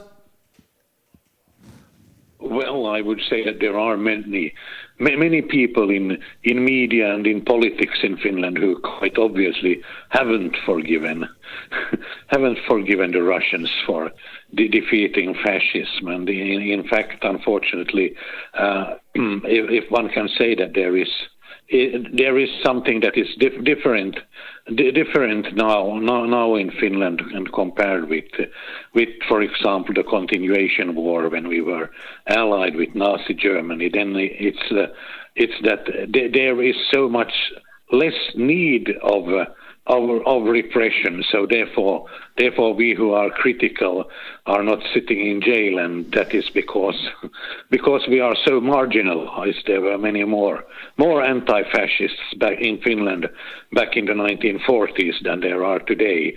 Today, in fact, unfortunately, also the so-called political left, and I'm not only speaking about social democrats, but also like the so-called Left Alliance, that should be a left-wing radical party. Also their former chairman and many other politicians, even to the left of social democracy, are using this Slava Ukraini. I just wonder how they can do that. I mean, it's, after all, Slava Ukraini is in no way less Nazi ideological than, for example, Heil Hitler or Sieg Heil. It's just the same. And exactly. Well, we talk about Russia. Exactly. We have, yes. Go on, Stig. I really wanted to speak about this projection that is going on. I mean, when you read about Ukraine and Russia, it's important almost to know that you will probably land pretty right if you just change the name. Well, what is written about Russia is actually what is correct about Ukraine, and vice versa. I mean, we have this propaganda all the time that Russia is extremely nationalistic and chauvinistic and so on, and then we have these wonderful democracies, the Baltic Chihuahuas and also Ukraine, where we have this regime that has elevated Holocaust perpetrator Stepan Bandera to national hero #1. And yes, I mentioned when I called up the COVID pandemic that in the Baltic states as well as in Ukraine, I understand that the authorities informed only in one single language, the official language. So they thought obviously that people who speak Russian or some other language deserve to die because of lack of information. But in the extremely chauvinistic and nationalistic Russia, the authorities informed people of the dangers of COVID in over 100 languages. And a small detail that I also mentioned was that it's incredible. Of course, it's not just the Russian language that was marginalized, the Hungarian language and the Romanian language, and the chauvinism of the nationalist government in Ukraine is there for anybody that wants to see it, and indeed used to be regularly reported on in Western publications, not just in so-called liberal publications like The Guardian in England, where there were regular stories about the far-right nationalist characteristics of Ukrainian nationalism, but also on CNN, in the New York Times. These were regularly commented on in years gone by. After all, until it was necessary to do so, no self-respecting person wanted to ally with someone with SS insignia tattooed on their skin, with swastika flags on their walls, Sieg Heiling and jackbooting and marking the birthday not only of the little local Hitler, Bandera, but the big Hitler, Adolf Hitler himself, until it was necessary to battle alongside these people. Most Western liberals and so-called leftists were not shy to expose them. And then came 2014. Then came the coup d'etat against the legitimate government of Ukraine, the setting of the Ukrainian parliament on fire, the putting of the elected Ukrainian president to flight for fear of his life, and the subsequent illegalization, anathematization of the Russian language, culture, and of fully 1/3 of the population of Ukraine. And then came the bombs, the missiles, the machine gun fire, which killed, slaughtered 14,000 Ukrainian citizens who were Russian origin, Russian-speaking people. And then we became the allies of the goose steppers, the allies of the Sieg Heilers, the allies of the descendants of the massacre of Babi Yar, the sons and daughters, grandsons and granddaughters of the SS Galician Division. That's the company we've ended up in, Stig.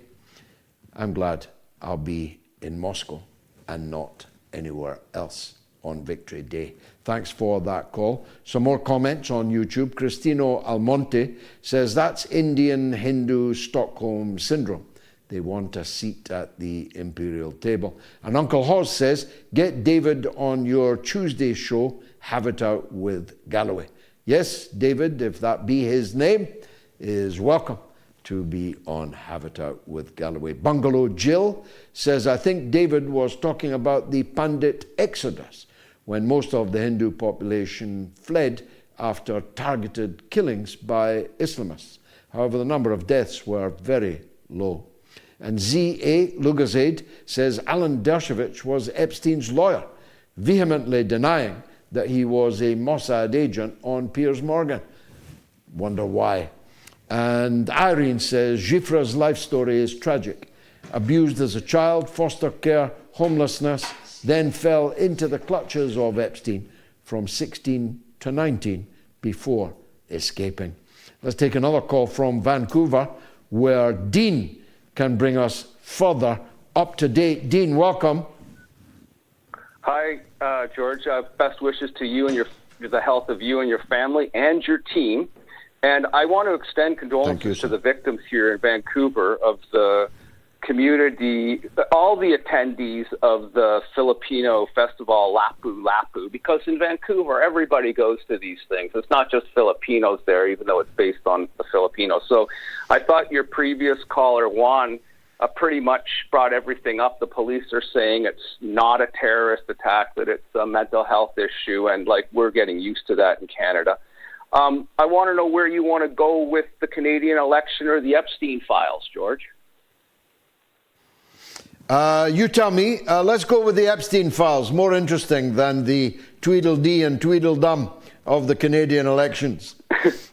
Oh, yeah, but let's touch on it at the back. Okay, well, the Epstein files is, well, we're getting used to these murders in front of everybody in the press, which are called suicides. And just like his predecessor, the sometimes nominally British citizen John Maxwell, who died from suicide, honored by the little country down there in the Middle East.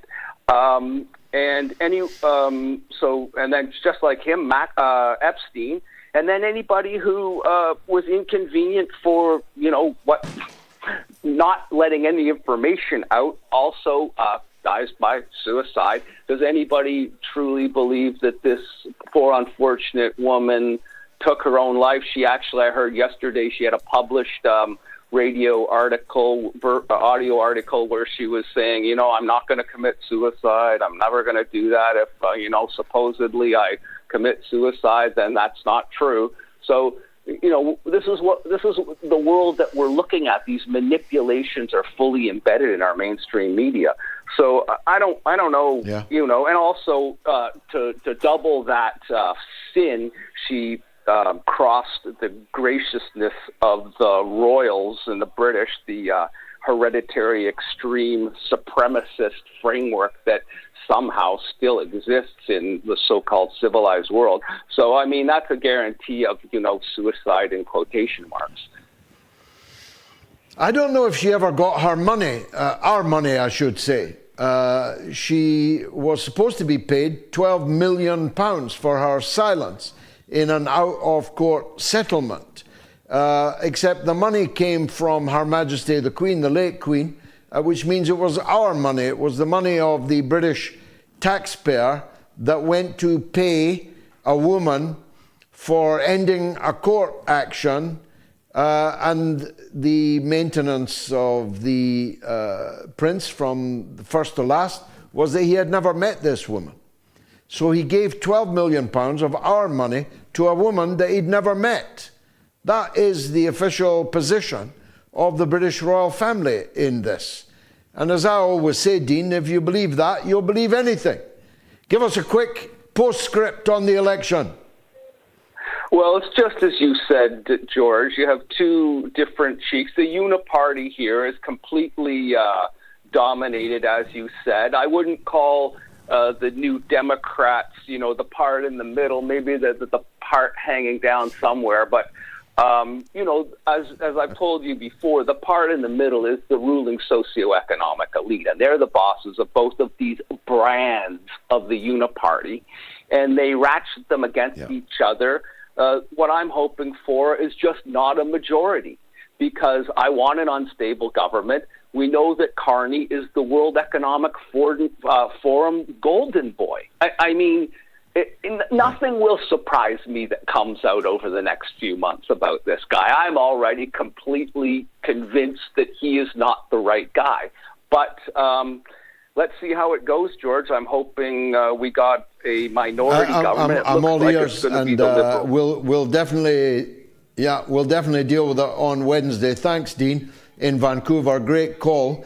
Now, the aforementioned Have It Out with Galloway is a show that you can actually be on. Take a look at how you can join us. Watch this.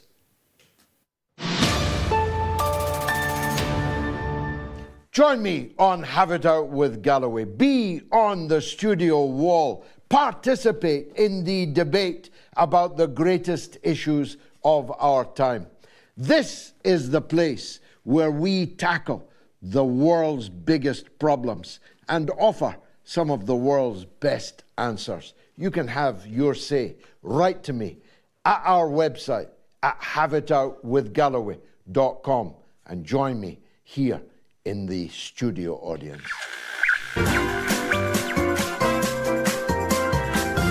You are listening to the mother of all talk shows with George Galloway.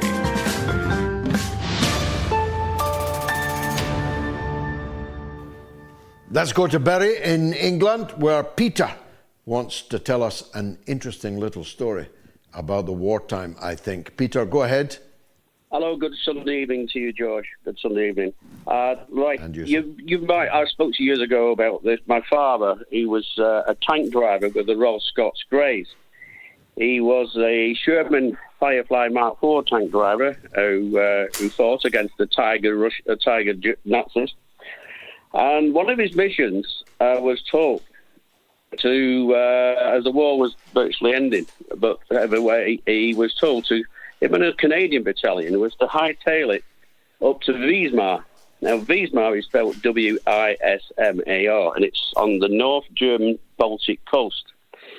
They got word the Russians were hightailing it westwards from the east, and they said, if we can just halt them there, we might be able to have some negotiations. And so my father and his tank crew and the Canadian battalion went up to Wismar, and they got there. And they were on the east side of the town. Was the Russians? Well, I should say the Soviets, as they were. And I said, I remember saying to my father, I said, what were they like, these the Russians, Dad? I said, what were they like? He said, I met Cossacks on horseback. He said they were drinking vodka like it were water. He said they were grand men. I said, really? He said, yeah. He said they were determined men who had just lost. He said they had lost 27 million people.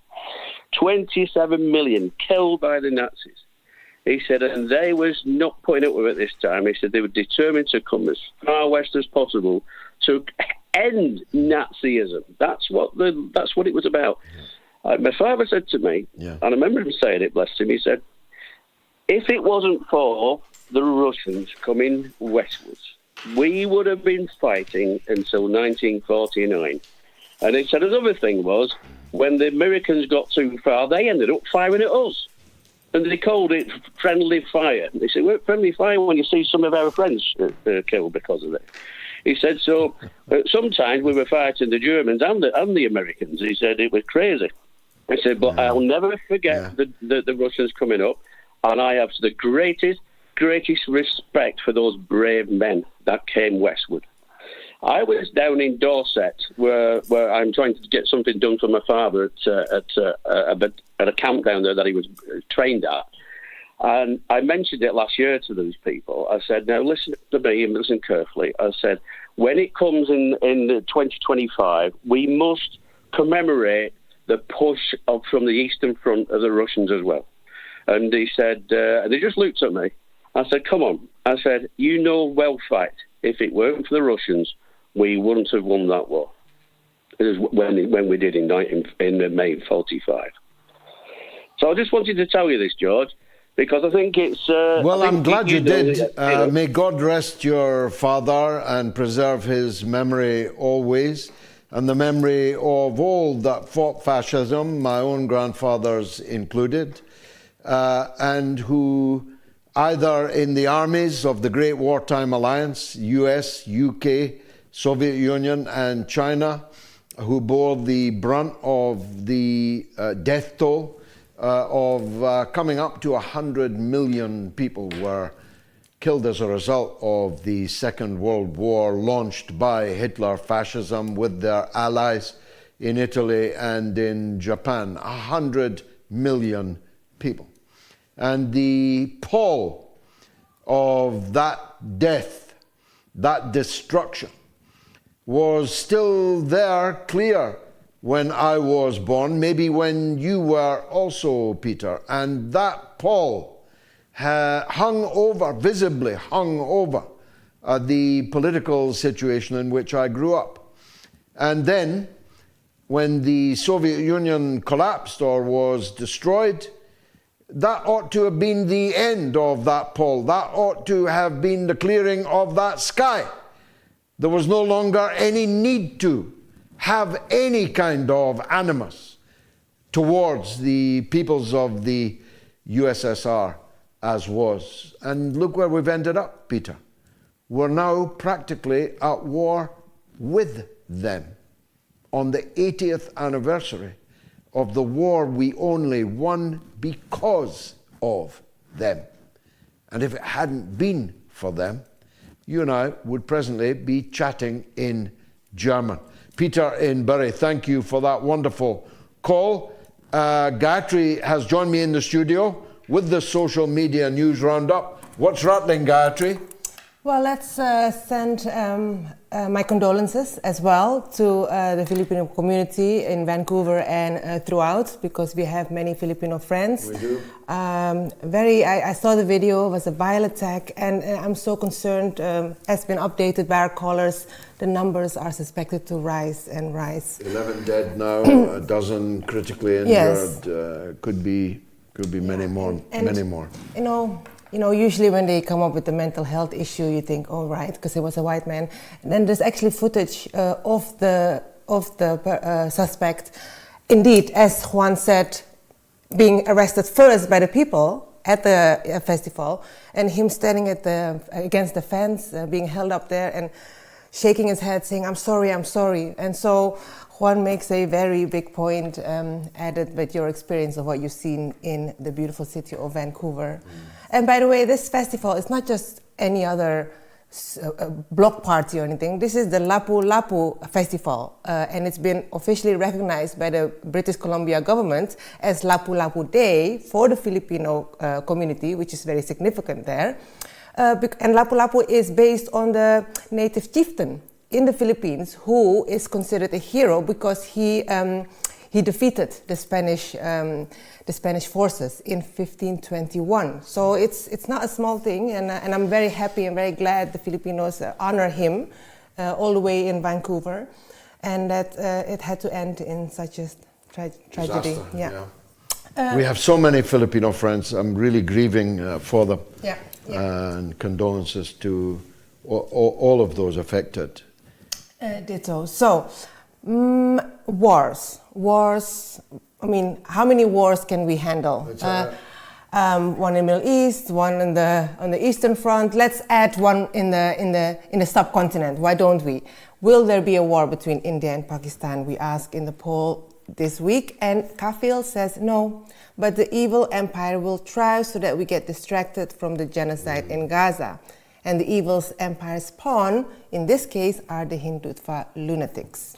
And 2/3 of our 20,000 voters say there will not be a war. Is that what most of your correspondence is saying too? Yes, sorry, I forgot to mention that, yeah. Just because they all see India and Pakistan can't really afford it. And I think that's the main reasoning behind it. They both got nuclear weapons. India has 172 nuclear bombs and Pakistan has 170. And both countries spend more than half of their total annual budgets on weapons of war against each other. Just imagine what the life of the poor in India and in Pakistan could be if there were not people always seeking to set them at daggers drawn with each other. Yeah, so on the face of it, this confrontation could really be the most deadly one, couldn't it? Yeah. Both being nuclear. If it becomes a war, it becomes a war that destroys the entire South Asian region and maybe beyond. Yeah. City Guy USA says, I'm guessing CIA involvement stirring up the tension. You don't just get up one day and decide to kill people on the other side. This way, the US can claim moving its military to the area to reduce tensions like that ever happened and be closer to its next target.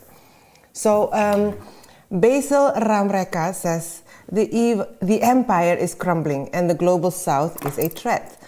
Destabilize and create divisions, just like they did in colonial times, by splitting the country along religious beliefs. And on that note, Elena Pezzuto says, yes, because when the center does not hold, nobody does. The global order is crumbling before our eyes. It will be war and more war until a new core global order arises.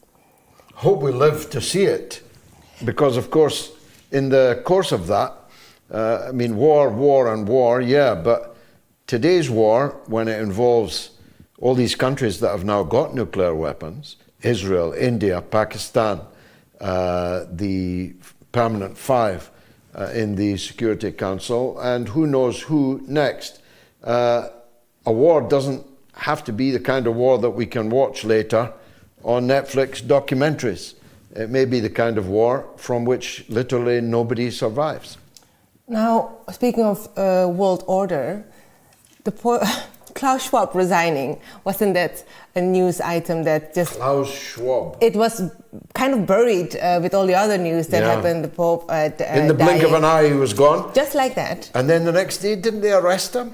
Well, the WF, the one he founded, they've started an investigation into him. Yeah, he's no longer allowed in the building, and they're checking his expense claims. Yeah, it's interesting. It Couldn't seems. make out. Yeah, it seems that his whole, he's the personification of this quasi-religion called globalism, kind isn't of a it? cult. Yes, it is. Cult of globalism. Yes, it is. It has its values and norms James and rules. Bond villain, yeah, with the high collar, and you expect to see him stroking a cat on his lap. Yeah, exactly. The Davos man, but he is no more, and James says the WF has since launched an investigation into Schwab after a whistleblower said something, investigating him and his family for ethical practices. Highly unlikely that anything will happen as a result unto anyone, but the whistleblower, however. The whistleblower may be surprised to commit suicide sometime soon. Sometime soon, he might be very surprised. And on that subject, Epstein, the curse of Epstein, Owen says, my understanding is that she did not get hit by a bus, then write that she would never commit suicide. Rather, in 2019, he tweeted she would never commit suicide. And then in 2025, she was involved in a collision with a school bus and given 4 days to live. Well, how much is that bridge again, he says? Well, of course, it is possible that she committed suicide, but so many people in this case have committed suicide or met ridiculously implausible deaths like Epstein himself. You'd be a fool to believe it on the face of it, wouldn't you? Yeah, you would. It's just some things are a conspiracy, other things are a conspiracy, right? Well, Anthony Nelson finally says, well, what makes you think Epstein is dead? It was a prison break, and quite an easy one at it. Ah, like Elvis, he's living in Israel or on the moon or somewhere. That's all we've got time for, I'm afraid. Gayatri, get your coat and we'll get out for chips. But I've got to take a last call because it's from my beloved state of Michigan, where Morgan is on the line. Morgan, what would you like to say, sir? Well, I just wanted to say I just was out with my mom. We're driving her home, but we just wanted to say we love you, George, and you're doing a great job. Oh. And I live in Hamtramck. What a beautiful thing to say. Mom, can you say hello, Mom? It might have been a little hard to hear, but we've been big fans of yours for quite a while. God bless you, Mom. And to all of your family, Morgan, I'm a big fan of Michigan. I've spoken many times there, spoken in Dearborn many times to very big audiences indeed. And I'm so glad that we've got an audience there. Love you here in Michigan, and next time you're back, I'm gonna have to get there. Look forward to it, and we did hope to come to the United States soon, but things have taken a bit of a sour turn between us and the Trump administration. I'm not sure we'd be as welcome as we might be, but we'll try. Morgan and his mum in Michigan, big love, one love to you, your family, and all of our audience tonight. I've been very pleased to present this show tonight. I hope you were as happy to have watched it. I think we all learned something tonight, and I hope you'll join me again on Wednesday at the same time in the same place for the midweek mother of all talk shows. Please bring another viewer with you, because we fight a ceaseless battle against Mr. Algorithm. We've got to keep moving or we'll move backwards. God willing, see you on Wednesday. Thanks for watching.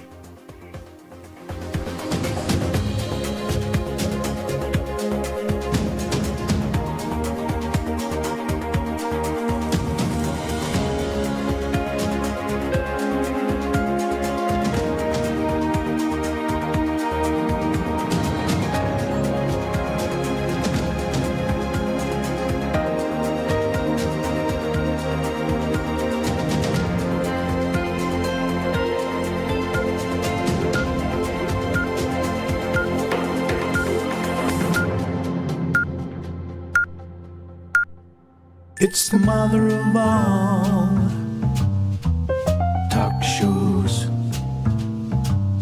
It's the mother of all talk shows. It's the mother of all talk shows. Go get 'em, George.